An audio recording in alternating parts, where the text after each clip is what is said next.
In this video, I'll guide you through how to set up funnels in Google Analytics 4. By the end, you'll know exactly how to build a funnel exploration, add your steps, and customize it so you can better understand how users move through your website or app. Let's start by opening the funnel builder inside Google Analytics 4. After you've signed in to your GA4 property and you're looking at the main interface, look over to the left-hand side navigation menu. Here you'll see an option labeled Explore, usually with a small magnifying glass icon next to it. Go ahead and click on Explore. This section is where you can create more advanced reports, and funnels are one of the most powerful types. Once you're in the Explore area, you'll see several different exploration templates. From this list, choose the one called Funnel Exploration. Clicking this will open a new exploration tab focused specifically on funnel analysis. Think of this as your workspace for defining the series of steps you want to track and analyze. Now that you've opened the funnel exploration, it's time to add your steps. In the middle of the screen, you'll see a panel called Tab Settings. This is where most of your funnel configuration happens. Inside Tab Settings, look for the section labeled Steps. Next to the word Step, you'll see a small pencil icon. Click that pencil icon to start editing your funnel steps. When you click the pencil, a configuration window will appear.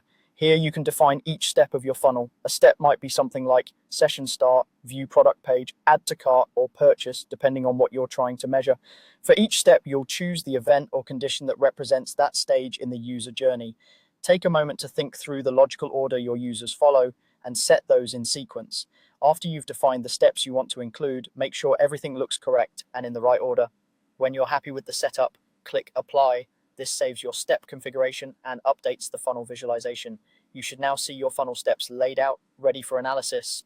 If something doesn't look right, you can always go back to the pencil icon and adjust the steps later. Next, let's customize how the funnel behaves by choosing between an open and a closed funnel. This setting controls whether users have to start at the first step to be counted, or if they can enter the funnel at any step. Still in the Tab Settings panel, look for the option labeled Make Open Funnel. If you turn this toggle on, you're creating an open funnel. That means users can join the funnel at any step, even if they didn't complete the previous ones. This is useful when users might land directly on a mid-journey page, like a product page from a paid ad, and you still want to include them in your analysis. If you switch the toggle off, you're working with a closed funnel. In a closed funnel, users must start at step 1 and then move through the steps in order to be counted.